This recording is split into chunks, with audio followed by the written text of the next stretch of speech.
começar. Bem, para quem está chegando agora, como o Paulo e o Sandro, para quem está assistindo a gravação depois, sejam bem-vindos, bem-vindas. Nós estamos começando o nosso 8º seminário interdisciplinar Capitalismo como Religião. É um encontro dos nossos grupos de pesquisas, o encontro de pesquisadores que trabalham desde diferentes disciplinas, perspectivas, a temática da crítica do capitalismo como religião. E é um seminário no qual a gente faz para que a gente possa se encontrar e partilhar nossas pesquisas e também de maneira propiciar que outras pessoas possam ter acesso e acompanhar as discussões. A gente sempre faz convidando colegas, amigos que possam ajudar a ampliar as perspectivas do debate. Esse ano, no nosso 8º seminário, nós estamos utilizando como referência os 500 anos das lutas camponesas na Alemanha, em especial a partir da figura de Thomas Munzer. E nós estamos trabalhando com essa temática, não necessariamente uma abordagem histórica sobre o que foram as guerras camponesas, mas é uma abordagem sobre o que esse fato da história inspira da reflexão crítica que vem depois, como, por exemplo, quando Ernest Bloch escreve um livro, Thomas Munzer, Teólogo da Revolução, que, por acaso, é o livro que vai inspirar o Walter Benjamin a escrever o seu fragmento Capitalismo como Religião. Ou seja, tem um contexto que liga Munzer a esse grupo, mas essa repercussão não é somente na Alemanha, ela também tem desdobramentos para a América Latina, na nossa tradição da teologia da libertação e filosofia da libertação desde a América Latina, em especial em torno do Departamento Ecumênico de Investigações, que fez uma proposta bastante característica do modo de produzir pensamento crítico. E aqui a gente destaca que no livro organizado pelo Franz Hinckelammer, que chama Teologia Alemã e Teologia Latino-Americana, tem um capítulo do Hohenstein discutindo justamente a contribuição do Thomas Munzer como teólogo para pensarmos desde a América Latina. Claro que nenhum desses textos são textos que nos apontam a solução para os nossos problemas, mas ele serve para que a gente possa constatar que existe uma certa tradição, né, que existe uma certa possibilidade de pensarmos juntos. Bem, a nossa primeira mesa, a gente deixou o título inspirado no livro do Ernest Bloch, Thomas Munzer, Teólogo da Revolução, e a gente convidou 2 amigos, o Michel Remming, do Instituto de Teologia e Política da Alemanha, e o Lauri Wirtz, da Universidade de São Paulo, para que nos ajudasse a iniciar a reflexão destacando alguns elementos. É isso, né? Deixei de falar alguma coisa? Não. Então, a proposta é que os nossos convidados façam uma primeira explanação, em torno de 20 minutos, um pouco mais, um pouco menos, de acordo com o que for necessário. E, na sequência, a gente vai abrir para o diálogo. Então, as pessoas que estão acompanhando online podem utilizar o chat para fazer comentários ou observações. Se tiver algum problema na conexão, né, então pode sinalizar por ali também. Mas a ideia é que a gente abra a palavra depois dessas duas apresentações. A parte da manhã, a gente vai fazer um intervalo às 15 para as 11, e na sequência a gente vai ter uma mesa com dois estudantes apresentando suas pesquisas em andamento, a Daniela e o João Ximene. O João já vi que está por aqui, a Daniela ainda não. E a parte da tarde, às 2h30, às 4, 2h30, às 4 a gente segue com mais uma mesa, mas a gente fala dela no momento mais oportuno. Começamos? Bem, se está tudo muito bem apresentado, eu queria agradecer ao Michel Remming por ter aceitado participar com a gente, porque nós antecipamos o seminário, a gente costuma fazer em novembro, e aí por uma questão específica que conseguimos reunir essas pessoas que estão aqui presencialmente, a gente antecipou, e aí eu convidei o Michel com um prazo bastante curto para participar do nosso evento, mas ele generosamente aceitou preparar e estar aqui com a gente. Michel, nosso muito obrigado. Eu passo a palavra para você. Também muito obrigado pela invitação. Eu vou falar ou hablar em espanhol. O tempo não foi muito, e por isso tenho texto escrito, não? E vou ler o texto. Interessante es que no momento aquí en Alemania el tema de Thomas Müntzer es un tema bien discutido. Por ejemplo, hoy, en este fin de semana, acontece un encuentro de la Sociedad Ernst Bloch aquí en Münster con el tema de Thomas Müntzer. Y siempre una discusión político-ideológico con diferentes posiciones, ¿cierto? Bien, yo voy a acontecer con un cita de Ernst Bloch. Él escribió: así el marxismo y el sueño de lo incondicional se unen finalmente en el mismo camino y plan de campaña, como fuerza motriz y fin de todo entorno en el que el ser humano era un ser oprimido, despreciado y perdido, como reconstrucción de la estrella, tierra y vocación, creación, imposición del reino. Así escribió Ernst Bloch en la introducción de su libro sobre Thomas Müntzer como teólogo de la revolución. Bloch vio en el papel de Müntzer en la guerra de los campesinos el todavía no de una utopía concreta que anticipaba la revolución proletaria. En cierto sentido, se situaba así en la línea de una interpretación de Thomas Müntzer que, a pesar de su contexto cristiano y su pertenencia a la ala radical de la Reforma, lo situaba en la historia revolucionaria moderna.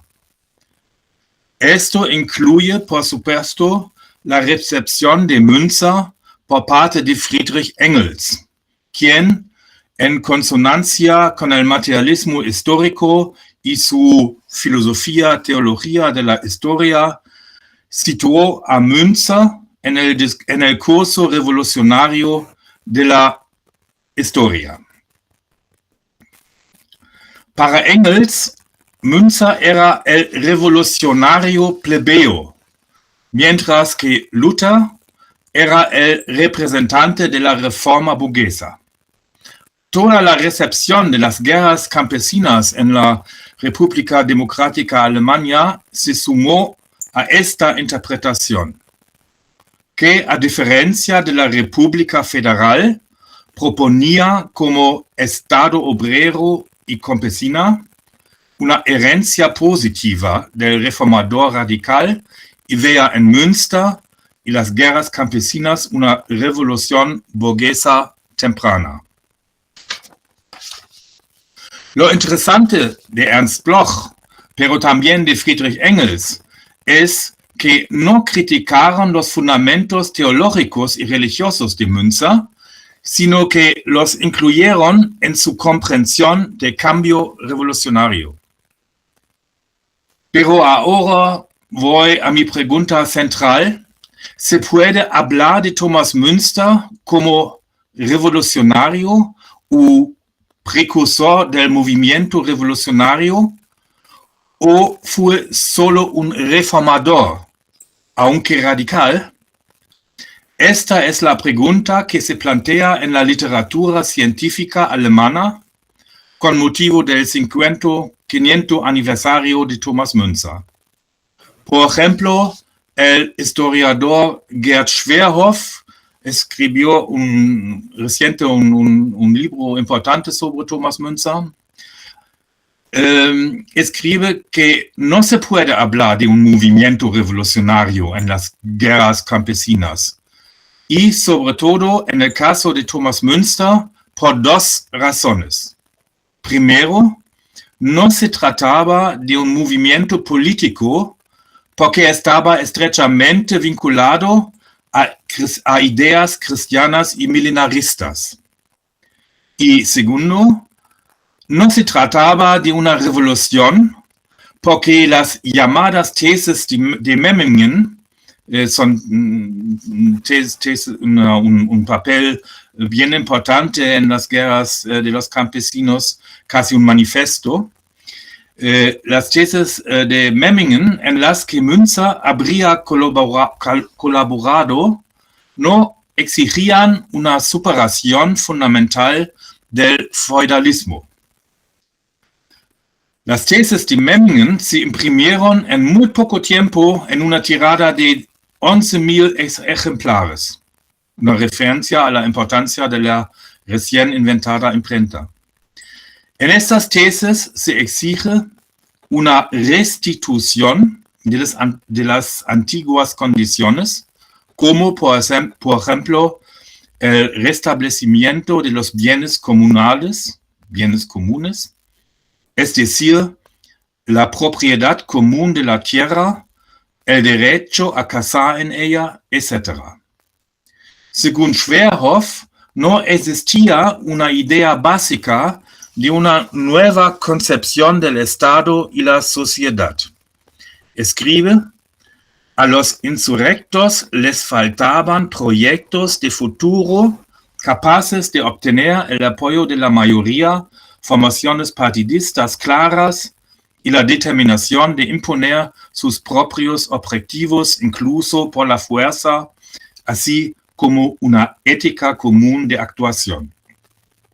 Para él, lo revolucionario sigue siendo solo la radicalización.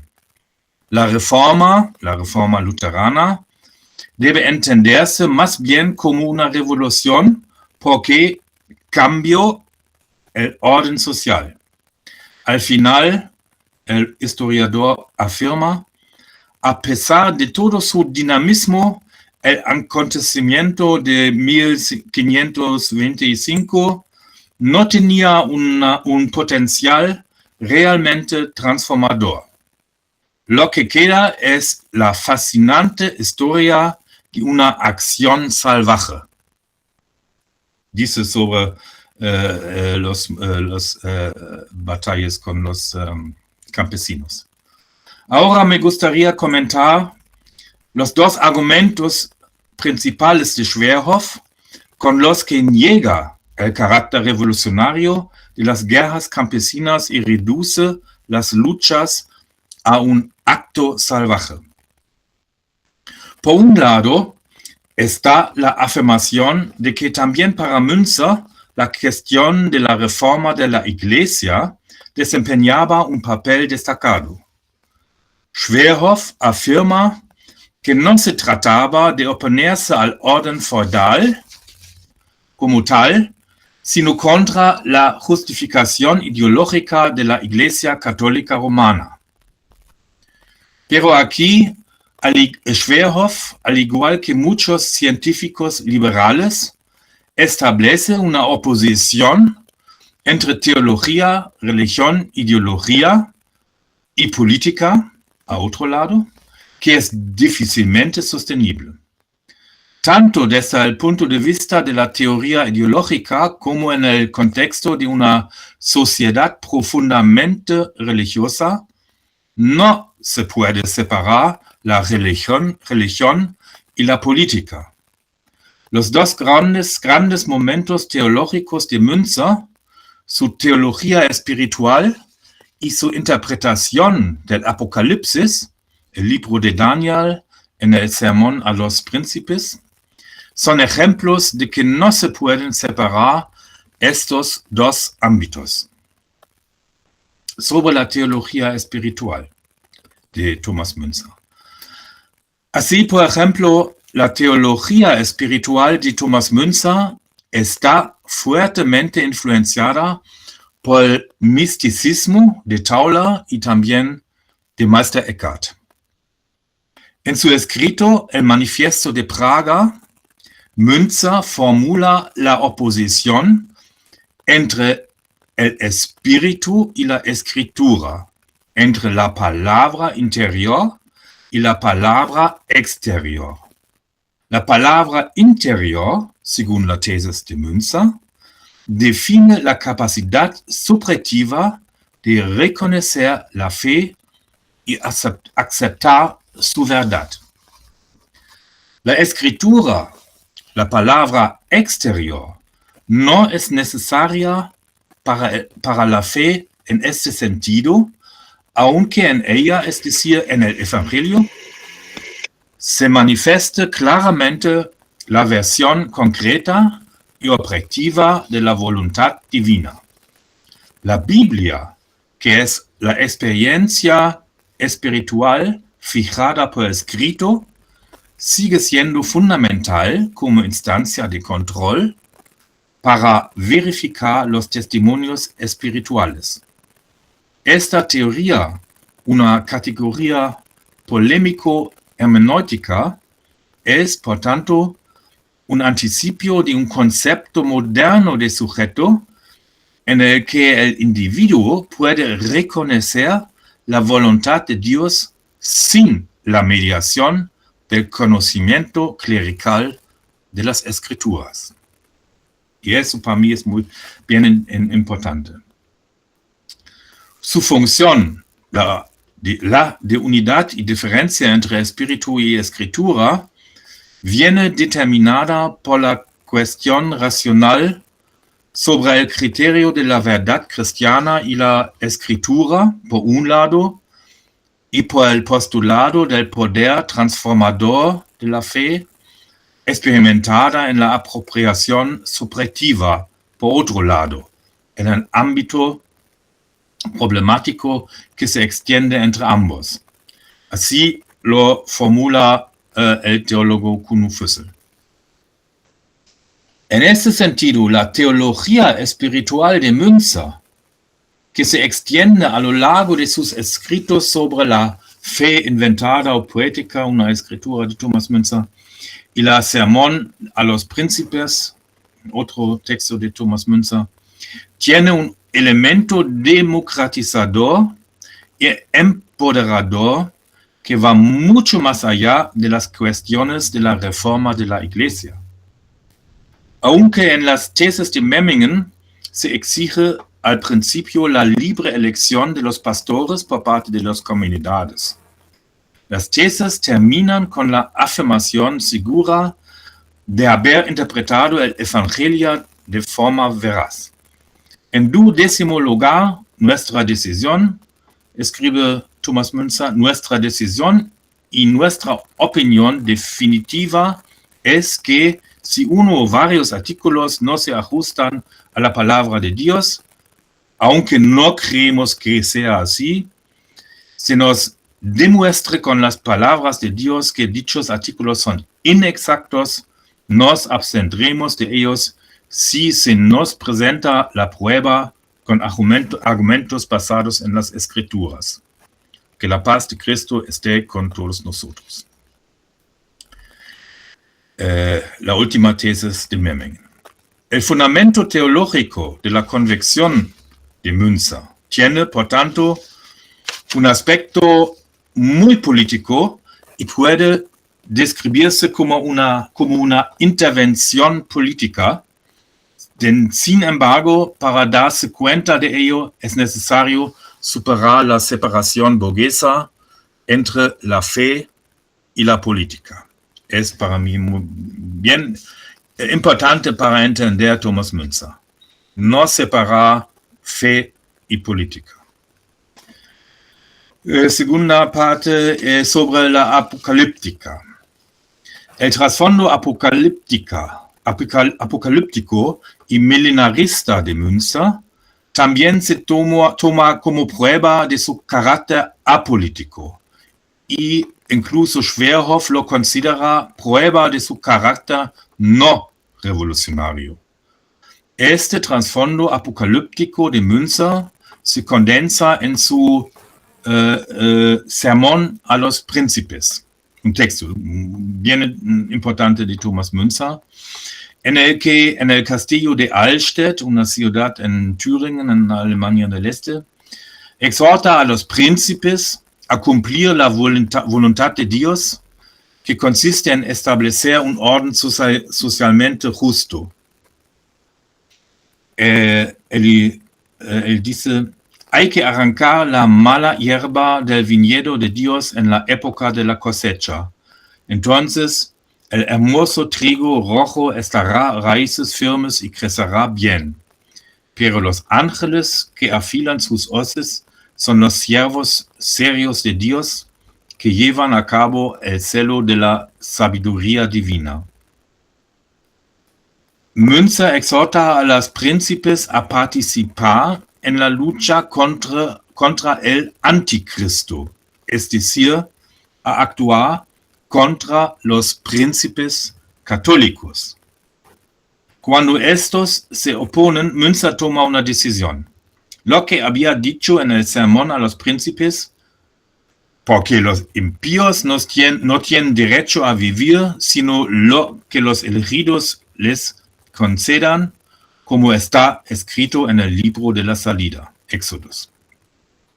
Sigue siendo ahora la única salida que Lutero ya había considerado posible al comienzo de su labor reformadora y de la que se alejó al cambiar de bando y pasarse al de los príncipes protestantes. Él dice: si castigamos a los ladrones con la espalda, a los asesinos con la horca y a las herejes con el fuego, ¿por qué no atacamos a estos dañinos maestros de la perdición, como las papas, cardenales, obispos y toda la multitud de la Sodoma romana con todo tipo de armas, y lavamos nuestras manos en su sangre? Eso es Lutero, no es Thomas Münzer. Ahora bien, se puede considerar errónea la decisión o la idea de que los representantes del sistema feudal, los príncipes, no pueden establecer un reino de Dios, una sociedad de iguales, y que, por lo tanto, hay que optar por la confrontación directa. Sin embargo, el punto central de esa teología apocalíptica es la idea de que las condiciones imperantes, la injusticia que reina en el mundo, son inaceptables y no son la voluntad de Dios.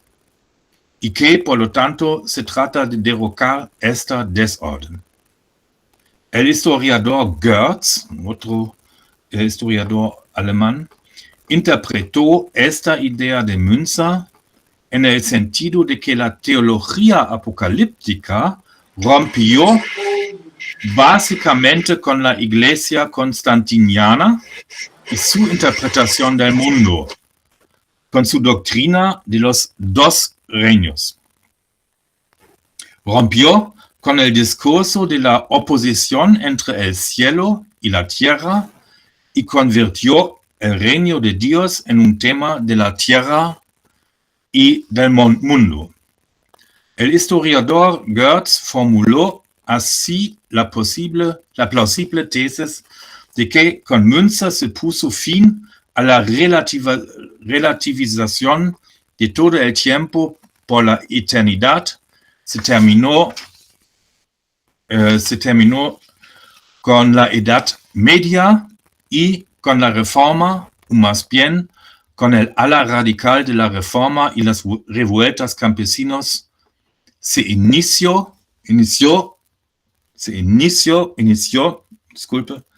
la modernidad. La teología apocalíptica es el inicio de un tipo de modernidad porque cuenta con el fin de ese mundo para renovar el mundo. Una opinión muy extendida sobre la recepción de Münster, especialmente en la República Federal y en la era post-socialista, es que las guerras campesinas no tenían un potencial realmente revolucionario y transformador. El historiador Schwerhoff, ya citado, lo formuló así: la guerra campesina no fue revolucionaria porque las reivindicaciones se mantuvieron concretamente dentro de los límites sociales. No hay una nueva concepción del Estado y la sociedad. Además, la relación con la Iglesia y su destitución fue decisiva, y más allá de lo religioso no hubo ningún deseo de cambio integral, y los insurrectos carecían de proyectos de futuro capaces de obtener una mayoría de formaciones partidistas claras, así como de una ética común de actuación. Esto también parece reflejarse en las tesis de Memmingen, que solo tenían un deseo retrógrado de volver a los buenos tiempos, un potencial casi romántico en el pasado de una sociedad rural tranquila. Sin embargo, esto se contradice con la reivindicación del omnia sunt communia, todo es de todos, que Münzer defendió incluso mientras era torturado.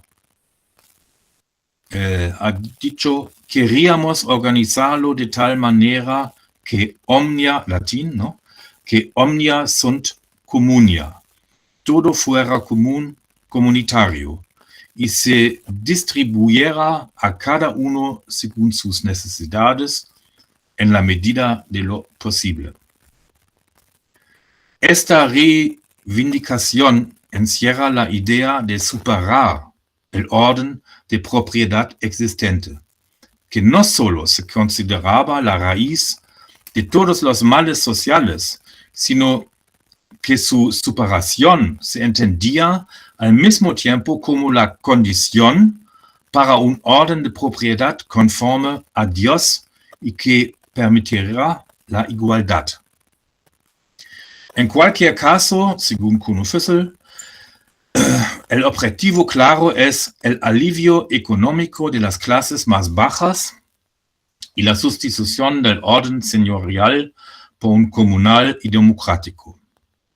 La exigencia de la igualdad de todos, también conocido como punto del programa, no se basa únicamente en la potencialidad intelectual y espiritual de cada ser humano, cuya actualización nivela todas las diferencias, sino que también se apoya en el principio de que el orden interior debe hacerse visible en el exterior, es decir, que la igualdad ante Dios también debe corresponder a una igualdad de derechos políticos, y que podría ser más revolucionario que la afirmación de la necesidad y la legitimidad de la igualdad de todos en la tierra. En ese sentido, para Münzer, este mundo es el lugar del cambio necesario y posible. En retrospectiva, se puede ver que en Münzer resuenan aproximadamente todos los elementos de la comprensión moderna de la revolución. La ruptura con sus estatutos políticos y jurídicos como revolución política, la ruptura con su estructura social como revolución social, la ruptura con los contenidos intelectuales y los sistemas de valores como revolución intelectual y cultural. Existe el fortalecimiento de la subjetividad crítica y su desarrollo hacia la conciencia revolucionaria. Existe la crítica de la alienación por las restricciones económicas, la crítica ideológica y la teoría de la violencia, la justificación del derecho a la resistencia y el pueblo como portador de la violencia, el proyecto utópico y la voluntad de derrocamiento, la situación objetivamente revolucionaria y el movimiento de masas cuidado por un programa con orientación social, una idea programática y un entusiasmo feroz por lo absoluto. Las guerras campesinas quizá no fueran el anticipio de la revolución proletaria y por lo tanto quizá no forman parte de una historia de la revolución proletaria que no llegó a producirse, pero fueron un intento de cambiar las condiciones sociales de injusticia y desigualdad. El mundo es el lugar de cambio posible y necesario. Y aunque la revuelta de los campesinos en Frankenhausen fue reprimida cruelmente y con el aplauso de Luther, esto no contradice su carácter revolucionario. En ninguna parte está escrito que una revolución esté necesariamente ligada a su victoria. El teólogo Michel Clévenot describió a Münzer como un héroe trágico que no pudo hacer lo que tenía que hacer de acuerdo con sus posibilidades. La resistencia de los príncipes católicos y protestantes era demasiado grande. Pero incluso una revolución derrotada puede haber sido, como mínimo, un intento revolucionario. Y por eso hay que dar la razón a Ernst Bloch, que dijo sobre Thomas Münzer: así murió Münzer, una muerte dura, amarga, prematura, asesinado por los enemigos del pueblo, puro y severo, con la mirada puesta en el gran futuro, en Dios, en el abismo, que no abandonará a su pueblo. La necesidad de su deseo revolucionario sigue vigente, y su insistencia en la posibilidad de tal cambio, quizás más allá de las relaciones de poder reales, nos recuerda quizás la derrota provisional de la lucha de Jesús, pero al mismo tiempo también que la Biblia puede perdurar en la conciencia como un mensaje de liberación. Muchas gracias.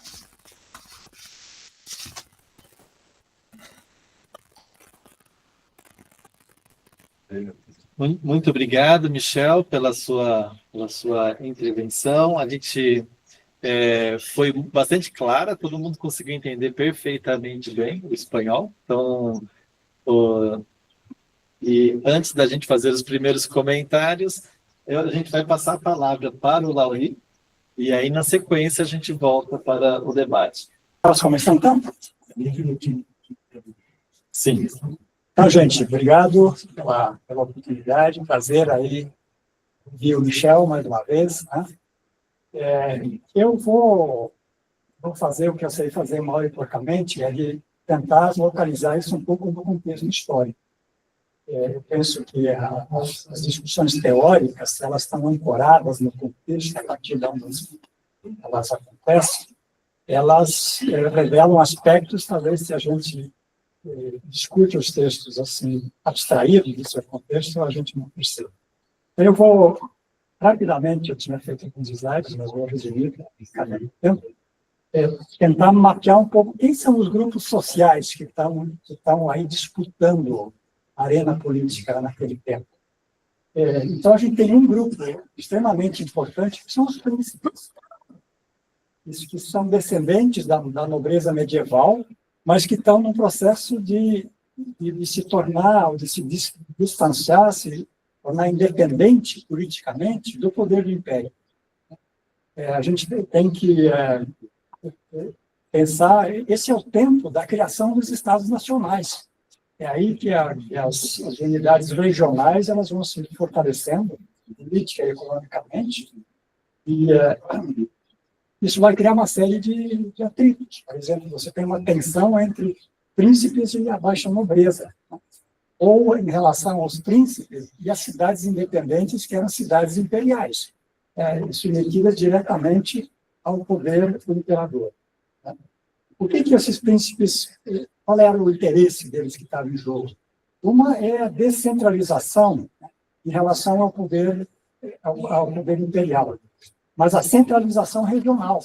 E aí você tem N conflitos, atritos, alianças e assim por diante. Você tem uma crescente necessidade de divisas, de fundos, porque você tem que criar um exército, você tem que criar unidades administrativas, você tem consumo de luxo. Vamos pensar nas viagens marítimas que estão trazendo especiarias da Índia para o consumo da elite, assim por diante.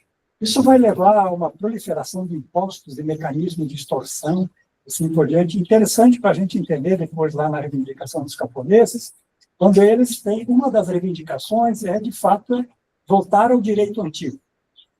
E o direito não quer dizer formal, assim, aprovar leis, são os costumes. Significa o quê? Livre acesso à terra, os rios da pesca, poder coletar lenha nas florestas e por aí afora, e que vai sendo taxado, que vai sendo estreitado cada vez mais o acesso a esses contextos. E você tem aí o início agora da criação de uma jurisprudência. A gente vai ver o Lutero, por exemplo, no primeiro texto que ele reage à guerra camponesa, ele vai dizer que as reivindicações são justas, mas isso tem que resolver no campo do jurídico. Não tem nada a ver com fé e teologia. Agora, o que o Lutero não vê? Quem é que manipula a justiça? São justamente os príncipes, justamente os que estão oprimindo os camponeses. Você tem uma outra categoria que são os cavaleiros, que são os mercenários que alugam seus exércitos, prestam serviço para essa aristocracia. É uma classe que vai se tornando cada vez mais obsoleta na medida que você vai criando unidades militares regionais, assim por diante, mas são financeiramente dependentes dessa nobreza. Então, por exemplo, tinha um desses cavaleiros que ofereceu, ele se ofereceu para impor a reforma à força. Viu aí uma possibilidade de ganhar dinheiro. Todos eles têm uma oposição ao clero, porque se cobiça a riqueza da igreja. Então, você tem algo que une esses grupos todos, e isso é o poder dominante da igreja na época. Então, você tem um anticlericalismo extremamente marcante na época. Tem textos muito interessantes, assim, por exemplo, de padres pedindo autorização do bispo para, quando forem para a rua, não andar mais de talar, porque eram utilizados e assim por diante. Claro, uma categoria extremamente importante, mas que vai perdendo influência na época por toda a questão da invenção da imprensa, outras maneiras de produção de conhecimento e por aí afora. Você tem uma crescente ociosidade entre o clero, mas numericamente crescente, porque a igreja consegue sustentar os mosteiros e por aí afora. Não por acaso, os mosteiros eram um dos focos visados tanto pela reforma luterana e calvinista, como pela reforma radical. Agora, o clero não é uma unidade, digamos, monolítica. Você tem o alto clero, bispos, arcebispos, priores, abades, prelados, que correspondem mais ou menos à aristocracia principesca e que muitas vezes se se sobrepõe, ou seja, um príncipe ele é também o bispo, né? Ele compra um bispado e assim por diante. Né? Eles dominavam, a igreja na época dominava amplos territórios, né? No contexto da Alemanha, diferentes formas de dominação e assim por diante. Mecanismos, então, de extorsão brutais, tanto da nobreza como da igreja e assim por diante. Agora, eles eram, obviamente, de novo, alvo desse anticlericalismo, dessa aristocracia, né, que vem da nobreza medieval, que está interessado nas terras da igreja, né, e que acaba herdando elas depois no contexto da reforma. Assim por diante. Agora, você tem o baixo clero, e aí é importante porque a gente já se aproxima de uma figura do Thomas Müntzer, né? E são pregadores, né, de campo e da cidade, excluídos da hierarquia eclesiástica, ou que tem pouca influência na hierarquia eclesiástica, tem pouco controle, né? Você tem, então, autonomia nos mosteiros e assim por diante, né? E inserida nas atividades, na vida cotidiana das camadas populares inferiores, e não por acaso, então, Thomas Müntzer ele vai se tornar uma liderança desse movimento. É muito interessante olhar a trajetória dele, por onde ele vai passando. Ele é um padre, né, que adere à reforma protestante, né, que é enviado para uma determinada região de mineração por Lutero, né, e depois eu vou falar um pouco disso. Eu acho que esse local, a partir de onde ele fala, é muito importante, né. O fato de, depois, na sua peregrinação, ele passar justamente pelos lugares onde você tem, historicamente, focos de levante. Então, não por acaso, né, ele vai lá para onde hoje é a República Tcheca, né, a Praga, né, porque lá você tem já 100 anos um importante levantamento, né, em torno de Jan Hus e assim por diante. Ele vai animar aquela memória daquela rebeldia de 100 anos antes. Então, é comum a participação desse baixo clero nos movimentos populares, né? E muitas vezes aparecem como seus ideólogos, seus formuladores, assim por diante. E é assim que o Thomas Müntzer vai aparecer como o intelectual orgânico da revolta camponesa, que é também uma tese controvertida e também todos aceitam. População urbana, você tem uma aristocracia urbana, né, a classe rica, né, a burguesia emergente, né, que domina a administração, os conselhos da cidade e por aí afora. Esse é um grupo que vai aderir massivamente à reforma de Lutero, né. Muitas das reivindicações que Lutero tem, teologicamente, ele colhe daí, desses grupos, né. Eles têm o controle do erário público, então a arrecadação de fundos, assim por diante, para onde são direcionados de acordo com seus interesses, reduzem o acesso da população aos bens públicos, né?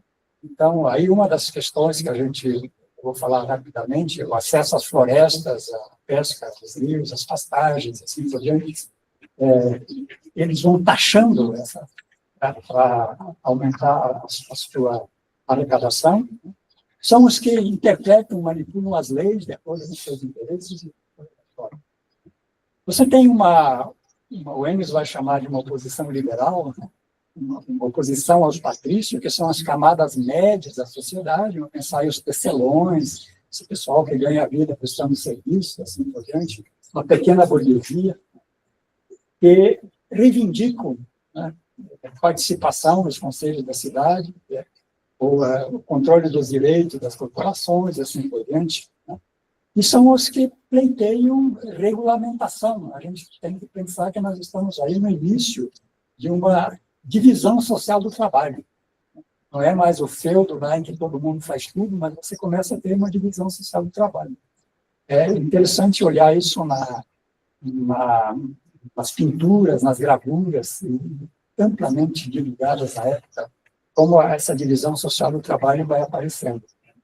E esses grupos pleiteiam regulamentação dessas questões.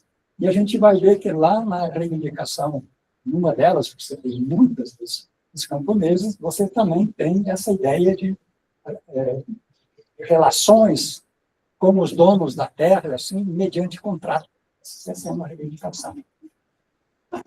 Também aí você tem um anticlericalismo, principalmente contra a aristocracia, pela cobrança de impostos, pela cobrança de dízimos, assim. E você tem, aqui eu estou usando o linguajar do Engels, né, uma oposição plebeia, né, composta por burgueses empobrecidos, pela massa urbana excluída do direito à cidadania, então, os diaristas, o campesinato, né, mendigos, mercenários, que é um grupo que podia tanto se aderir ao exército dos príncipes, né, de acordo com a ocasião, com conveniência, ou poderia participar da revolução, da reforma radical, assim por diante. Então, você tem aí essa ambiguidade desse campesinato. E, por fim, o campesinato, que são o que... Eu acho que o Michel pode falar muito mais, mas a forma da posse da terra na Alemanha ela é muito complexa. Você tem diferentes maneiras de como se dava a divisão da terra, né? Mas, quando a gente vai ler as reivindicações, você percebe que você tem partes de terra em que as famílias elas pleiteiam o seu sustento, né? Aparentemente são, entre aspas, donas de pequenos sítios e assim por diante, mas elas são chamadas para trabalhar o senhor feudal quando ele quiser. E uma das reivindicações é, olha, nós queremos, sim, continuar prestando serviço para o nosso senhor, mas mediante regras. Podemos ser chamados quando o senhor bem quiser, e quando a gente vem fazer a nossa colheita, o tempo já passou e a gente já perdeu. Então, você tem reivindicações muito concretas. Agora, é uma categoria em que o elemento religioso é muito forte. Então, toda essa questão da mística, ela não está aí por acaso, né? É interessante olhar os símbolos que mobilizam, né? Então, você tem, antes da eclosão desse movimento, por exemplo, um movimento chamado Bundschuh, né? Bundschuh a gente podia chamar isso tipo um sapato de tiras, de pregas, e nas gravuras a gente vê. É uma espécie de um tamanco amarrado embaixo do pé, com tiras amarradas na perna, e assim por diante, uma forma de calçado. Que era o calçado dos camponeses, por isso se chamavam esses sapatos de tiro, assim, né? E eles tinham uma bandeira, né, que era a bandeira Bundschuh, né? E essa bandeira ela era tida como um poder mágico. Durante a Alemanha socialista, tinha um museu lá, algo muito interessante, assim, bem reconstruído, e pouco essa leitura, assim, bom, essa é a revolução pré-burguesa, né, e que ela vai dar, então, no Estado Socialista Alemão. Mas era muito bem organizado com esses materiais todos assim. Eu fui alguns anos de novo lá e destruíram tudo. Tem algumas coisas, então as armas estão lá, a bandeira está lá ainda, mas toda aquela leitura histórica, assim, ela não está mais, ela foi desmontada. Então, isso um pouco assim para a gente entender o contexto. Como é que eu vejo o Thomas Müntzer, né? E acho que esse é um dos pontos para a gente pensar depois. Não se sabe muito bem, pelo menos até onde eu consegui acompanhar, eu não me atualizei nas últimas pesquisas, assim por exemplo. Mas uma das teorias é que ele vem de assim, de um contexto de sofrimento, que provavelmente teve o pai condenado à morte, né, por um príncipe, e a coisa funcionava assim mesmo, né? Não tinha o direito que digamos, normatizava isso, assim por diante. Uma das passagens do Müntzer que sempre se repete é dizer para a gente ter contato com o Espírito Santo, para o Espírito Santo falar para a gente precisa ter passado pelo sofrimento. O dito, eu tento ler isso, olha, é só o sofrimento por uma causa justa, né, que te dá acesso ao Espírito Santo. E ele reivindica isso o tempo todo. Então, aí, a controvérsia dele com o Lutero, dizer a Bíblia não pode ser a única mediação, né, para a palavra de Deus, né? A palavra de Deus fala para o espírito da gente, e isso implica em ter vivido concretamente o sofrimento. E quem não passou por isso não tem o que dizer. Então, isso um pouco sobre o contexto, e aí eu já vou concluindo. Você tem uma proliferação de panfletos impressionante, a gente precisa pensar, nós estamos aí no contexto que a imprensa ela permite a divulgação de ideias agora. Pela primeira vez, assim, grandes massas têm acesso ao mesmo texto, assim. Então, se tem uma grande proliferação de panfletos assim, e de reivindicações. Agora, o que se tornou uma espécie de símbolo da reivindicação da guerra camponesa são os chamados 12 artigos do campesinato da Suábia, que é tido como uma espécie de um texto não o mais radical, né, mas para possibilitar a negociação. É um texto que tem repercussão. Por exemplo, o Lutero escreveu o primeiro livrinho reagindo a esses 12 artigos, porque eles terminam os 12 artigos dizendo: se alguém tiver um conselho melhor que esse, a gente está disposto a ouvir. Né? E o Lutero diz: tá bom, aí eu me senti chamado. E o Lutero vai dizer mais ou menos assim: olha, as reivindicações são absolutamente justas, né? Ele divide em duas partes, uma aos príncipes e uma aos rebeldes, são justas. A rebelião desse campesinato é a vara de Deus pela má administração de vocês, e ele diz isso literalmente: não se pode esfolar a vida toda sem que isso tenha consequências. Agora, isso tem que ser tratado, não vou falar sobre isso, porque isso os advogados têm que resolver. Eu vou falar sobre teologia, que é a minha área. E aí ele baixa o pau nos camponeses. Né? Ele vai dizer: vocês não têm direito nenhum de reivindicar em nome de Deus. O direito diante de Deus é sofrer, sofrer, sofrer. E isso é um ponto-chave, eu vou falar um pouco depois. Né? Mas eu vou ler, assim, pelo menos 2 ou 3 artigos para a gente tentar dizer o que estão reivindicando. Né? Então, o terceiro artigo.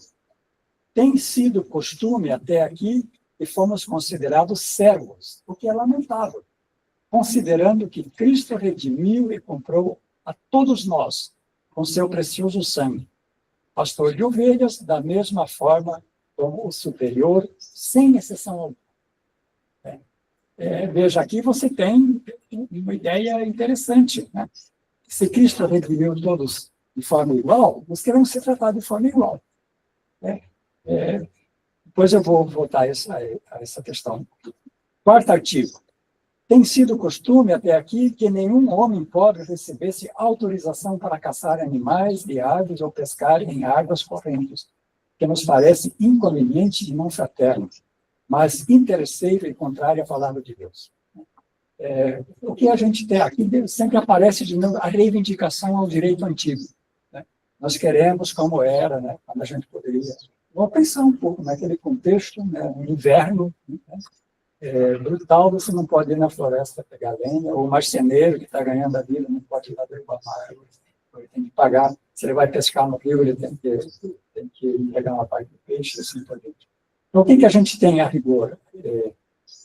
Você tem uma aristocracia e outros grupos sociais em ascendência, se fortalecendo regionalmente, que depois vai dar nos estados nacionais. Isso custa dinheiro e vai se esfolando em cima de quem produz. Né? Aquilo que era costume vai se perdendo e você vai sendo explorado cada vez mais. Mas continua esse. Por isso reivindicamos. Se alguém provar por escrito que comprou uma água, não pretendemos tirá-la à força, mas teria que ser encontrado um consenso cristão e de amor fraterno. Quem não puder prová-lo, que a reparta com a comunidade. Aí vem de novo esse aspecto que o Michel já ressaltou, essa ideia comunitária. As coisas têm que se voltar, termo moderno, obviamente, que não se usava na época, para o bem comum. Né? Mais um artigo, 7º artigo. Doravante não aceitaremos mais ser sobrecarregados e prejudicados pelo Senhor.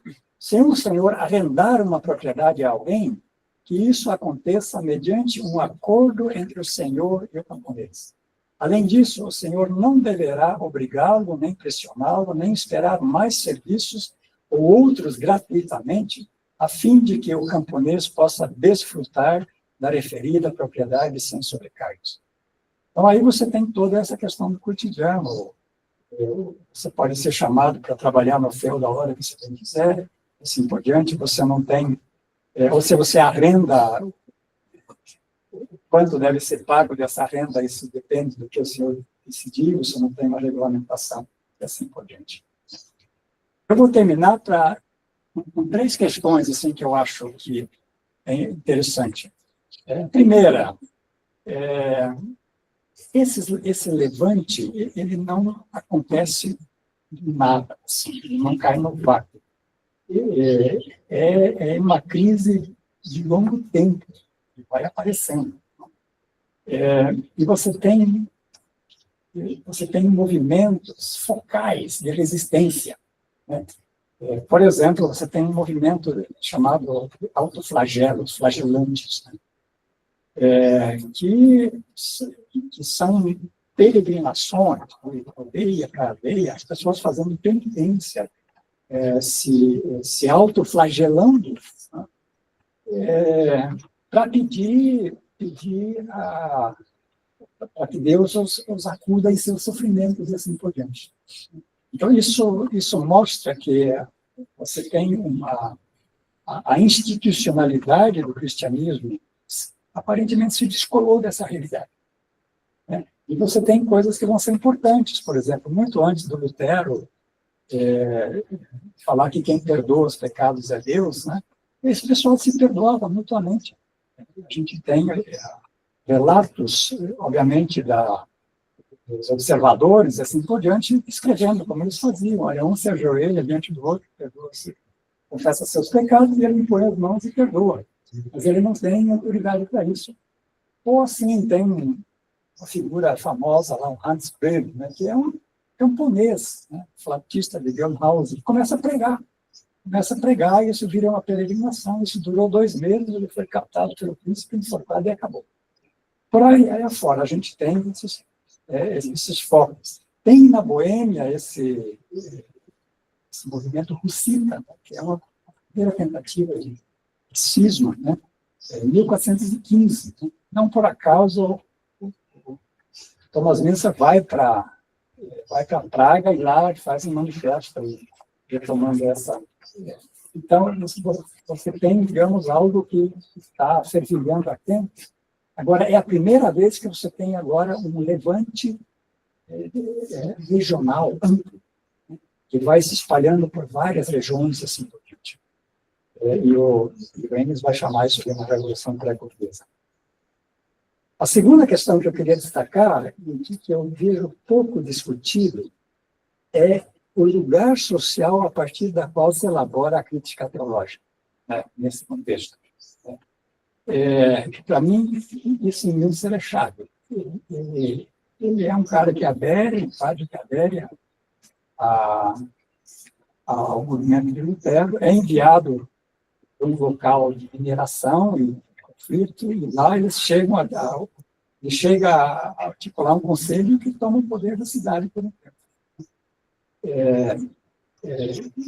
Enquanto Lutero está lá articulando com os príncipes, com a academia e assim por diante, isso me parece um aspecto importante. Eu orientei a matéria de doutorado, eu defendo a tese que o Müntzer foi uma espécie de um tradutor cultural, né? Que ele está familiarizado com todo esse movimento mais amplo, mas ele frutifica esse movimento dentro de um contexto social que, a rigor, está excluído desse processo. De quem o Lutero, por exemplo, não esperava absolutamente nada. Então, acho que essa é uma questão importante, e a gente deveria olhar um pouco como os textos de Müntzer vão se alterando, se modificando no decorrer do conflito. E uma última questão que me parece bastante importante. E esses debates teológicos, né, que rompem a hegemonia do cristianismo na época, eles me parece que eles são transformados nesse contexto do movimento social em slogans, né, em slogans de mobilização. E aí me parece que tem uma questão chave bem interessante. Aqui, né, nesses textos de reivindicação, não se fala mais de direito antigo. O argumento é direito de Deus. Então, a formulação dessa tese, olha, Deus nos dá direito, isso empurra para frente. Não é mais voltar lá para a sociedade feudal, mas você tem aí vem toda a questão do bloco, né, de uma utopia concreta. Que dá um imaginário de uma sociedade fraterna. Isso se dá, pelo menos em boa parte, no meu entender, na medida que se pega esses grandes temas teológicos, debatidos minuciosamente e assim por diante, e eles são transformados em slogans de mobilização. Deus estava lá no êxodo e Deus está conosco também. E assim por diante. Então, isso bem rapidamente, espero que tenha ficado bem do tempo. Muito bem, ficou sim. Muito obrigado.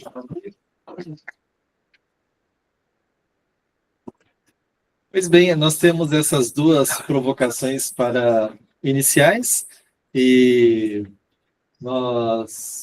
a ideia não é necessariamente se restringir ao debate do Munzer e das guerras camponesas, mas do que essa prática e esse fato social nos inspira como reflexão crítica também.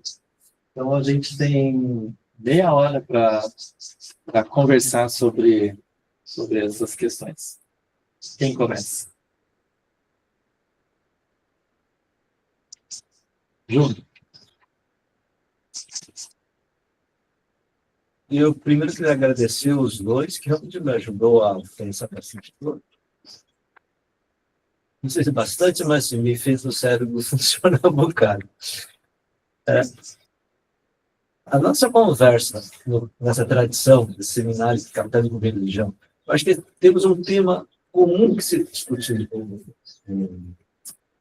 Thomas Mintzer, que é o tema da todos somos iguais. Que no dia de hoje, né, quer dizer, eu acho que a grande discussão, segundo o Henrique Lambert, isso são 10 anos atrás, estamos passando, não tanto problema do passado do capitalismo e do socialismo, que é um problema, mas um problema mais de fundo, que é a rebelião da direita contra a noção de igualdade humana que se estabeleceu de 40, 50, depois da Declaração dos Direitos Humanos. Eu acho que estamos nessa grande discussão. E aí o pensamento pós-moderno diz, não dá para saber que são iguais. Porque saber que são iguais pressupõe saber o que é a essência humana. E com isso cria elementos para neoliberais, para autoritários, é isso. Esquece a discussão da igualdade. E se não tem igualdade, o que nós temos? A força, a vontade de poder. Daí o Musk diz que a grande fraqueza do Ocidente é a empatia. Esse é o tema que eu vou trabalhar no que vem, na semana que vem. Então, eu acho que essa... Então, tá. Como é que a gente cria ou resgata a noção de igualdade humana de todos? Eu acho que esse é o tema, o desafio teórico atual. E aí eu gostei muito do que o Auli e o Michel também colocou, mas essa questão, o sofrimento é o fundamento. Né? Eu lembrei do pensador pós-moderno, pós-colonial argentino que está nos Estados Unidos. Ninho. Numa conversa, ele diz assim, ele diz, quem não passou pelo sofrimento que ele chama de ferida colonial, você não entende o que é o processo colonial. Eu conversando com os brancos, eles não entendem. Aí você não entende porque você não passou pelo sofrimento. Ou não leva a sério o tempo de sofrimento. Eu acho que essa é a grande questão. Precisamos resgatar, de uma certa forma, todos nós passamos do sofrimento. Só que a gente esquece, a gente quer apagar essa dimensão. Né? Uma das coisas do Buda, que eu gosto interessante, esse Buda diz as 4 grandes verdades nobres do mundo existe sofrimento. Aí uma vez discutindo com os alunos, tudo que é isso é a primeira verdade. O estudo é sobre sofrimento. Isso é porque a gente esqueceu do sofrimento no tema central. Eu acho que essa fala do Valdir traz isso. Não se pode entender teologia espiritual do humanismo e da teologia da libertação sem começar com o sofrimento. Tá? E como é que a gente reargumenta um argumento contra esse sofrimento que foi deixado de lado? Eu acho que é a discussão de Deus. O Deus que sofre. Isso é novidade do cristianismo. Todo Deus é um Deus que não tem compaixão, não tem sofrimento. Então, nesse sentido, uma contribuição importante na linha de cristianismo e libertação é essa coisa aqui. Todos somos iguais, porque todos passamos pelo sofrimento. No sofrimento, também Deus estava na libertação do Êxodo, está aqui e vai estar aqui. Não sei se a gente consegue chegar à libertação, mas nesse assumir que somos iguais. Eu acho que esse é o caminho da tradição que a gente está discutindo com isso, mas recupera aqui.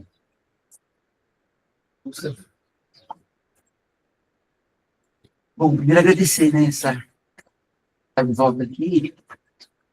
Uma instituição que trabalhei 18 anos e tenho muitos amigos aqui, né? O Sr. Alberto, Jorinho, Alan, o Sr. Júlio, o João Ximenes, que está lá em Moçambique, um abraço. Uma pergunta, estamos numa universidade franciscana, né? Os movimentos mendicantes, movimentos de pauperização, tem 2 séculos antes, né? Marcaram toda a Europa, enfim, todo o Ocidente, até hoje, ó, estamos aqui, na Universidade Franciscana, eles parece que estão ausentes. Tem alguma coisa a ver, só por causa da reforma que era protestante, ou, enfim, não houve adesão, ou tem a ver com a questão regional? Essa é uma pergunta, né? Porque eles realmente colocaram essa questão do sofrimento, da pobreza, de uma outra forma, né? Mas, enfim, parece que eles estão ausentes, né? Ou não. Essa é uma pergunta. Obrigado, viu? Claro. Bom, eu também tenho uns comentários que depois voltarei a eles, mas só para te dar uma reação, também, apesar que você também, não sei se eu queria falar. Como falou de franciscano, eu me senti bem complicado. Desculpe. Eu não sei. Como o Lauri colocou, existe sim. Esse é um fenômeno de longue durée, né? Como dizia o Baudelaire. Quer dizer, é algo que se vai formando e que tem raízes longas. No caso dos movimentos pauperísticos, já começando com Pedro Valdo e até antes dele, havia já no povo mesmo, não só dentro do baixo clero, uma série de reivindicações que se voltasse à vida dos Atos dos Apóstolos, a comunidade dos Atos dos Apóstolos. Esses movimentos apostólicos e as ordens mendicantes são fruto desse incômodo que surgiu no seio do povo e também em algumas parcelas do próprio clero. Por isso é muito importante aqui essa diferenciação do baixo clero com o alto clero, porque o alto clero era, em parte, também formado pelos príncipes, né? Então, São Francisco, o movimento pauperístico iniciado por Francisco de Assis, ele não vai nem institucionalmente ou nem teologicamente contra o Papa, mas a sua prática é completamente avessa ao poder, à lógica do poder, do luxo e da ostentação da Cúria Romana, do Vaticano. Quer dizer, mesmo que não haja aí uma contestação no tipo de Thomas Müntzer, a própria forma de vida é uma contestação brutal, tanto que depois da morte de São Francisco, houve toda uma questão que se alongou por mais de 100 anos, que era justamente o direito dos pobres. não é? Quer dizer, em torno do privilégio da pobreza. Os frades poderiam ser realmente pobres, porque os franciscanos radicais opinavam que Jesus foi pobre, e por causa disso, os seguidores de Jesus não poderiam ser ricos como o Papa. Então, se tornou uma questão geopolítica importantíssima para o Vaticano. O Papa João XXII queimou vivos 4 franciscanos. Não foram só bruxas e outros que foram queimados, né? Quer dizer, franciscanos radicais que apostavam que o seguidor de Cristo na Terra tinha que ser pobre. E por causa disso, foram queimados. Então, só para comentar que essa história, de fato, e eu diria ainda, ela não acabou, porque o que eu vou expor hoje à tarde sobre o princípio que o Michael falou, omnia sunt communia, né? Tudo é de todos, é o mesmo princípio teológico que sustenta o horizonte de atuação política dos poceiros com quem eu trabalhei e, em grande parte, dos sem terra até hoje. Essa mesma categoria teológica, não é? A gente não vou aqui me estender, senão estou falando demais.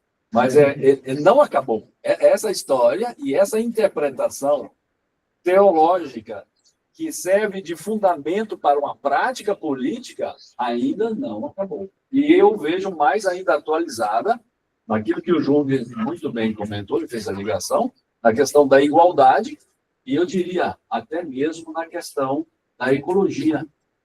Que Deus, porque a base é que a terra pertence ao Senhor. Essa é a base teológica. E Deus criou o mundo. E deu esse mundo a todos os seus filhos. Mas que o mundo pertence a Deus. Salmo 24. Salmo 24, exatamente. A terra do Senhor. Bem, eu me dei conta que tem pessoas acompanhando de outros países, então acho que já entenderam que primeiro Jung Mussung falou, depois aí quem fez a pergunta na sequência foi Walter Lara e quem comentou agora o Alberto Moreira. Pelo menos o nome para que as pessoas saibam quem está falando, né? Meu comentário é rápido. Para mim é bastante interessante quando o Michel caracteriza os elementos daquilo que a gente costuma chamar de modernidade, né, no movimento do Munzer. A própria ideia de que o ser humano modifica a sua própria história, né, que constrói a sua própria história, mesmo que ela seja inspirada numa inspiração apocalíptica de destruir essa sociedade para construir outra sociedade, como um elemento moderno. Esse me parece o menos importante, mas a ideia de que todos são iguais e que existem bens que são comuns, quando somado àquilo que o Jung apresenta, da ideia de que o sofrimento ele não é vontade de Deus, que Deus é solidário e sensível ao sofrimento, e que mesmo sofre junto com aqueles que estão sofrendo, ele também fala disso, né, esteve com Moisés, está com a gente. Então, essas ideias, elas são bastante peculiares da constituição de uma outra maneira de pensar teologicamente, mas de pensar a própria vida em sociedade, e concordo com o Jung, que talvez sejam essas ideias com as quais a extrema-direita contemporânea tem se batido. Elas tentam deslegitimar esse conjunto de ideias. Então, esse é o meu comentário. Eu fico me perguntando, Alberto, se não tem uma fonte comum. É o comentário de quem não sabe mesmo, eu pergunto para todos, né? Mas se não tem uma fonte comum, porque o Munzer tem uma certa inspiração no Joaquim de Fiore, né? E esses movimentos radicais franciscanos também tinham forte impacto, as beguinas, os cártaros, não sei se tinham, mas enfim, mas tinha essa influência. O Lowenstein, no texto dele dos anos 90, ele faz uma provocação para dizer que o Munzer sim foi o primeiro carismático, do movimento carismático verdadeiro, que ele reivindica o Espírito Santo, etc, etc. Bem, todo respeito ao Lowenstein, mas a pergunta é se essa invocação do Espírito Santo não é diferente porque ela está associado com Fiore, né? Enfim, não é o tema para discutir aqui, só para pensar em voz alta. Não tem ninguém inscrito que eu tenha visto. Ah, Raul. Raul, pode abrir o microfone. Intervenções curtas para que a gente possa devolver a palavra. Boa tarde, estou aqui em Moçambique, sou Agostinho Raul. Portanto, estou aqui em Moçambique a acompanhar este grande evento acadêmico. E, por coincidência, também tem elementos teológicos muito interessantes que foram invocados, em vista também a situação capitalista que nós vivemos hoje. Então, a minha fala, a minha questão, não é questão, mas reflexão, é tanto esta conexão inseparável entre o capitalismo e a religião. E um dos autores aí falava que há um autor que falava, quando nós estávamos a estudar a história da igreja, ele dizia que tanto o estado da igreja é o estado da sociedade. Quer dizer que tanto quanto a sociedade está a viver um certo sistema político, isso indiretamente também influencia a vida da própria igreja. Nós temos na história da igreja e também na história tanto da política, que no passado a igreja rejeitou as ideologias totalitárias e ateístas associadas nos tempos modernos, sobretudo ao socialismo. Tudo bem, foi um combate renhido entre a igreja, sobretudo católica, e tanto este movimento político.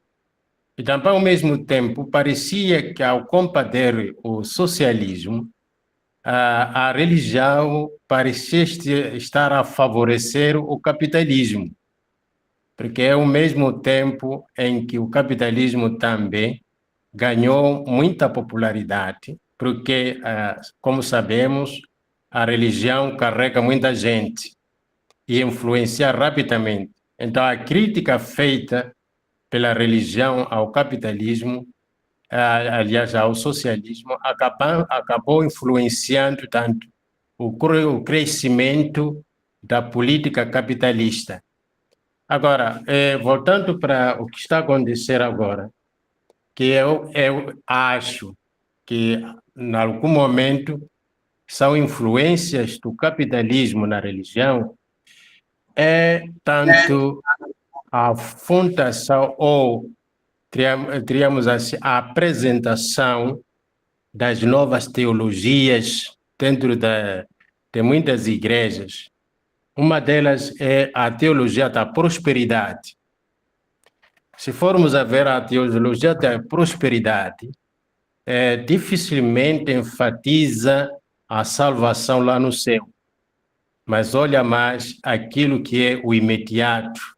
Portanto, ter boa casa, ter bom carro, ter boa saúde. E depois também temos a teologia imediatista, do imediato. Então, isso acaba, tanto, empobrecendo a própria religião e no que diz respeito à sua missão espiritual. Então, partindo disso, eu não sei que conselho ou argumento ia se dar realmente, de modo que esses dois elementos, primeiro, diante desta realidade, é impossível separar a religião do capitalismo? Essa é a primeira pergunta. Se não é possível, ou é possível, ou qual é o futuro da própria religião em relação ao capitalismo? Será que chegará o tempo em que a própria religião será comandada pelo capitalismo? Então, são essas questões que, tanto para mim, tanto levanto nesta reflexão. E espero que eu tenha me feito entendido a todos os palestrantes e também participantes. Muito obrigado. Obrigado, Raul. Mas alguém gostaria de fazer uma intervenção curta antes de devolver para o Michel e para o Valdir? Não? Então, Michel, penso que a gente poderia devolver a palavra para você.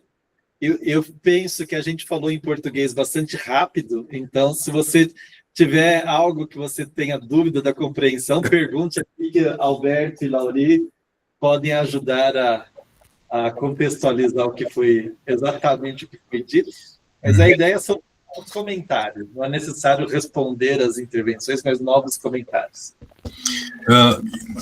Bem, me parece bem interessante que Alberto falou sobre a pobreza, porque Ernst Bloch produz ou pensa uma conexão entre Thomas Müntzer e a ideia, o ideal da pobreza, da pobreza franciscana. Pode ler no livro do Ernst Bloch. É importante para nós diferenciar a ideia da pobreza, porque a ideia da pobreza, no sentido num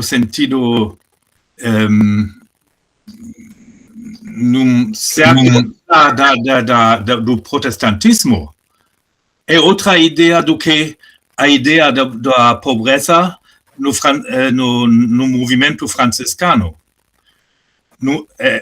A pobreza, no sentido dos franciscanos e Thomas Müntzer, é mais a ideia de omnia sunt communia.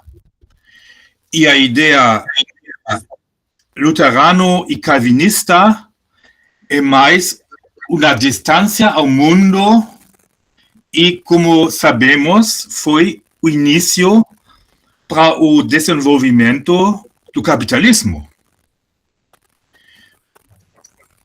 E sempre me parece que o ideal franciscano da pobreza sempre foi com uma relação positiva ao mundo. E Calvin, o Max Weber, o protestantismo tem mais uma visão negativa do mundo. E isso eu posso conectar com a teologia apocalíptica do Thomas Müntzer, que diz que o mundo é o lugar, nosso lugar,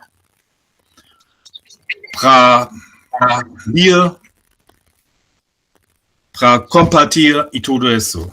E para mim, seja uma discussão bem interessante sobre as diferentes formas da pobreza, especialmente também com a relação ao mundo nos pentecostais, que tem uma relação positiva ao mundo. Não sei se é claro, mas isso para mim é um ponto interessante. E outro ponto é que a teologia espiritual de Müntzer é uma religião bem democrática, bem moderna, no sentido de que todo pode entender que é a vontade de Deus, não é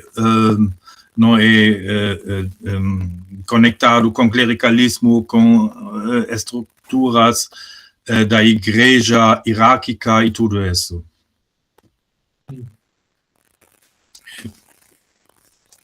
É tudo. Muito bem. Obrigado, Michel. Muito bem. Pastor Lauri. Eu queria fazer uma pergunta para o Michel. Você estabelece alguma relação desse movimento aí da reforma radical com o que aconteceu em Münster? Quer dizer, aí tem muita gente que diz, olha, quando essa visão utópica se torna real, isso vira teocracia.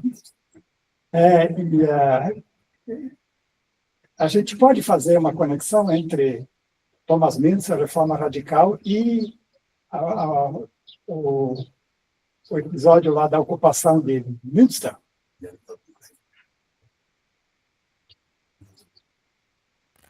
Talvez para quem não está fazendo, deixa eu talvez para quem está.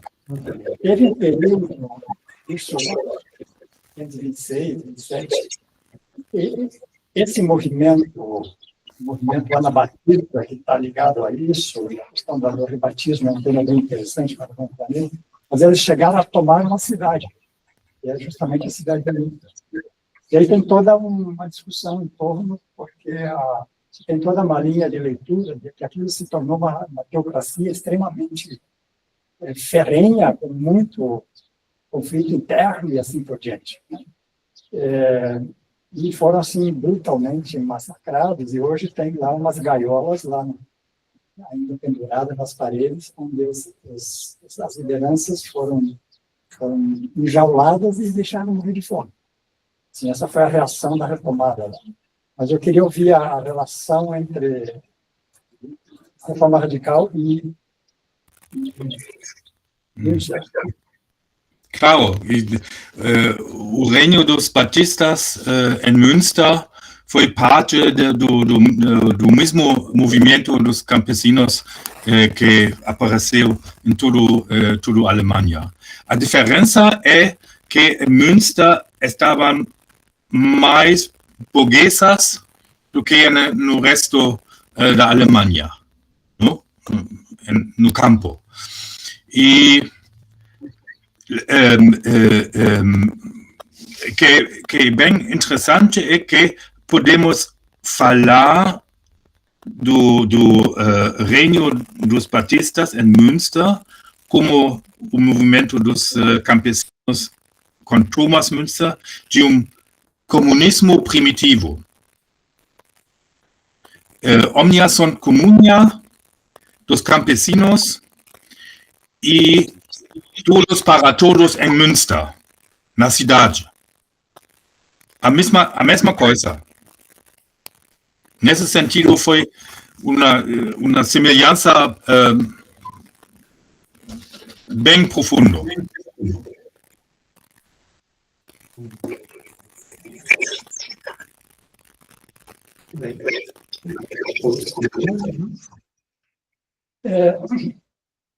Não, eu acho assim, na América Latina, no campo protestante, essa herança da Reforma Radical, ela é historicamente vista com muita suspeita.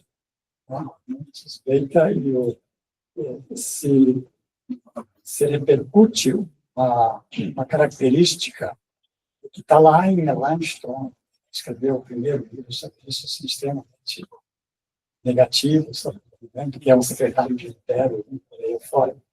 O termo que se usa é Schwärmer. Schwärmer Schwärm, em alemão, é um enxame. Enxame. Então, isso se traduzir para o português como os entusiastas. Algo irracional, imprevisível. Com bons historiadores, aí, Martin Dreyer, por exemplo, ele depois mudou um pouco a posição dele, mas ele falava do Müntzer como um entusiasta. Essa é, de certa forma, a leitura que se impôs aqui. Acho que é importante a gente recuperar a recuperação crítica. Tem algum outro feudozinho, assim, mas ele, a rigor, é um luto de discussão. Então, a tradição protestante. Acho que é um trabalho importante. Agora, assim, eu penso que um erro também que se faz muitas vezes na crítica teológica crítica às vezes a coisa é um pouco dicotômica, assim, né? O Münzer, que é o revolucionário, e o Lutero, que é o lacaio dos príncipes. É bem mais complexo. Bem mais complexo.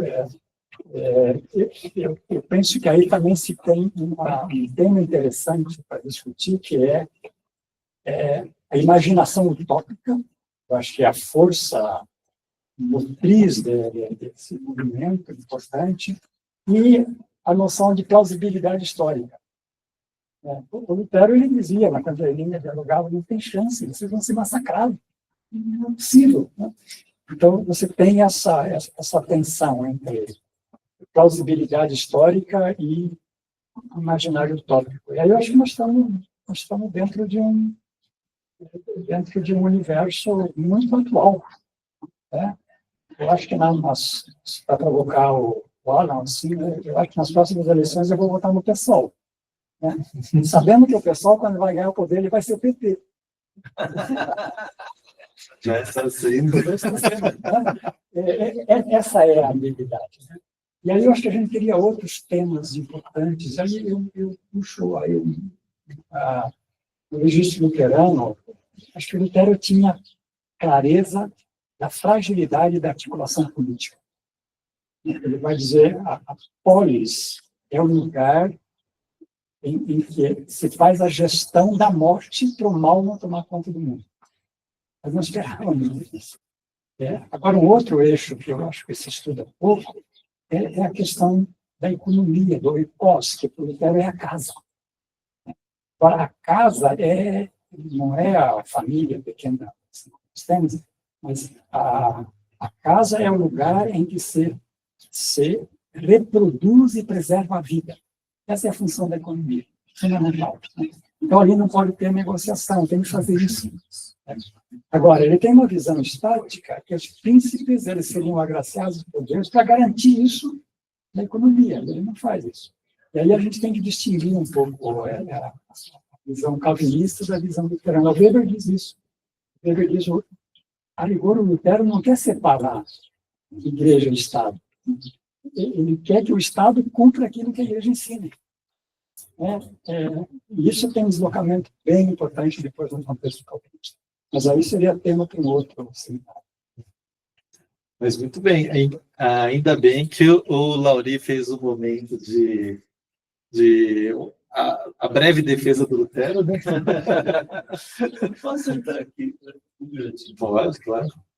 Rinquilano, né? Ele discutindo Leibniz, essas coisas, a questão é a seguinte para ele. Né?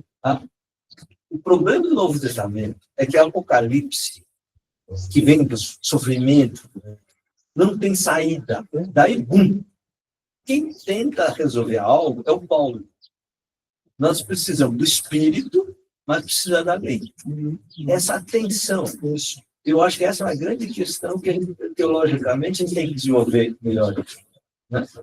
E outra coisa, eu gostei muito dessa questão, não sei se eu entendi bem, mas essa visão do pobre, a pobreza como um sentido de vocação, para dizer, conectar com essa questão. Assim, mais assim, precisamos ser pobres para mostrar que todos têm direito. Quer dizer, tudo que Deus fez é para todos. E só se pode dar para todos se diminuir o nível do luxo. E, para isso, o franciscanismo é fazer a opção disso. Então, isso, essa conectar a opção para os pobres com a questão de todos têm direito. Eu acho que essa é uma coisa importante da opção para os pobres. Que nós perdemos. A teologia de libertação não fala mais dos pobres, não fala da opção para os pobres. Fala da teologia pública. Nesse último livro, o terceiro capítulo, o último capítulo vai discutir isso. Precisamos resgatar a discussão da opção para os pobres. E aí domina essa ideia. A opção para os pobres é essa coisa assim, de ninguém quer pobreza. Não é isso. É uma opção teológica. Então, nesse sentido, eu gostei dessa fala. Há uma tradição de que, para que todos possam ter direito a viver dignamente, é preciso diminuir a riqueza, o luxo dos ricos. Para isso, a gente precisa fazer politicamente uma opção para os pobres. É a questão do lugar social a partir da onde você pensa. Então, só para Rapidinho, cada um, porque nós Rapidinho. temos que fazer um intervalinho. Então, mas eu sou teólogo da libertação e vista, eu acho que lembro de um professor, eu dialogar contigo, com o professor Lauri e o Roberto, a pobreza como elemento positivo na Bíblia só nasce com sofonias.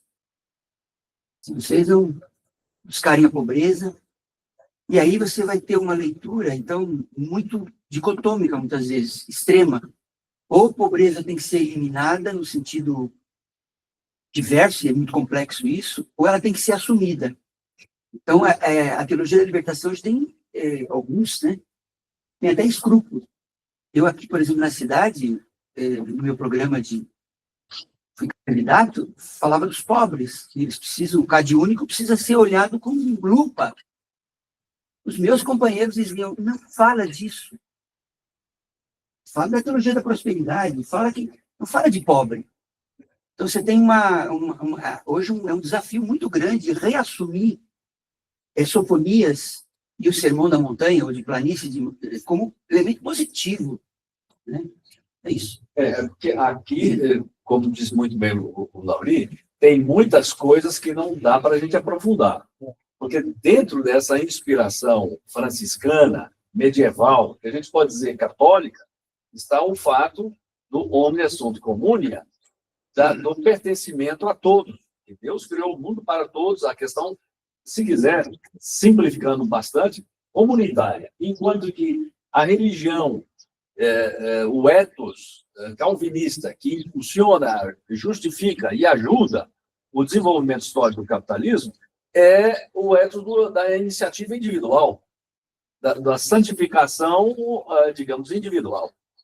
Então, de novo, aqui nós temos dois grandes eixos em torno dos quais podia tratar. Agora, uma coisa que o Michel falou, e também apareceu na pergunta, sobre a questão do caráter político.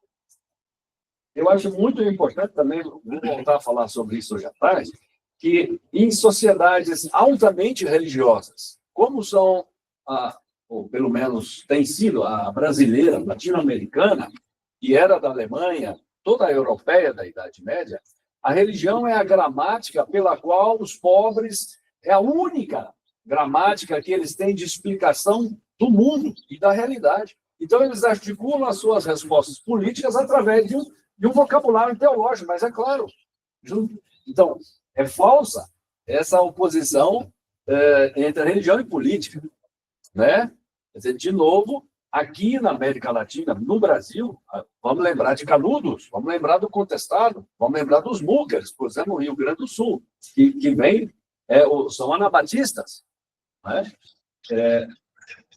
Essa a explicação do mundo, a gramática religiosa é a única que eles têm à sua disposição. E, através dela, que eles articulam quem pertence. Agora, todos partem de uma situação de sofrimento, coisa que o Metz, Michel vai se lembrar, dizia muito a Hermeneutik der Gefahr. A gente só entende a Bíblia corretamente quando a gente vai para o lugar do perigo. E isso fez São Francisco, por exemplo, no textinho pequeno chamado Lobo de Cúbio. Quer dizer, ir para o lugar do sofrimento, do perigo, é a pré-condição para poder falar e articular o segmento de Jesus. Então, essa é uma categoria que eu acho que a teologia da libertação o tempo todo falou e que tem a ver com o profético. O Lutero já está pensando, como muitos, claro, está no início ali também do iluminismo. Melanchthon, por exemplo, é um teólogo, é um sistemático. O sistemático pensa tudo, né? Já está pensando se vai dar certo lá na frente. E essa é uma questão que, historicamente, na vida concreta, curta das pessoas, é muito difícil decidir. Gente, a conversa está ficando boa. Eu tenho a impressão que tem o tema do próximo seminário, que é inspirado nessa diferença de concepção da pobreza e como ela se torna, como ela provoca projetos diferentes, tão diferentes, né? Só que Só um comentário antes de terminar, o que o Lauri disse sobre a recepção negativa, relativamente negativa, da imagem do mundo ser na América Latina, a gente pode expressar isso no texto do Ruenstan. Que o Ruenstan escreve um texto para elogiar, mas a cada 2 parágrafos ele escreve uma frase que diz: apesar de todos os seus erros. E aí eles, 2 parágrafos e mais uma vez, isso não nega todos os seus equívocos, né? Então, mostra bastante que está dialogando com alguém que só via problemas no que o Ruenstan dizia. O tema da pobreza, o Antônio Coelho ali, que não é meu parente, é lá do Uruguai, né? Francisco do Uruguai, diz ali, né? O Francisco era ideal de não propriedade. O Rui Melo, do Moçambique, vai fazer uma pergunta sobre os valores cristãos bíblicos e os movimentos sociais que atuam hoje. Rui, esse é o tema da mesa da tarde. Então, esse é aqui 14 horas, aí no Moçambique, 19 horas, né? Gente, nós vamos fazer um pequeno intervalo. A Daniela e o João já estão na sala, que vão falar na sequência. Acho que o Lucas fez a foto, Lucas? Fez? Sim, o Lucas é antenado. Eu vi que ele postou alguma coisa no Instagram, então imaginei que tivesse. E já bateu foto daqui, né? Então nós vamos fazer uma pequena pausa, gente, e nós voltamos para a mesa onde 2 estudantes vão apresentar seus trabalhos de doutorado em andamento. São níveis diferentes, a gente explica daqui a pouquinho. A minha proposta é 15 minutos de intervalo, então a gente volta às 11h10 aqui. E aí na França, Daniela, e no Moçambique, João, às 5h05, né? É isso? Aqui são 4. 4h05, isso, é. 4h10, então 4h10 a gente volta. Perfeito, obrigada. Muito obrigado, Michel. Muito obrigado pela sua participação com a gente. Foi uma grande contribuição. Obrigado. Eu vou parar a gravação por enquanto para facilitar para quem assiste depois.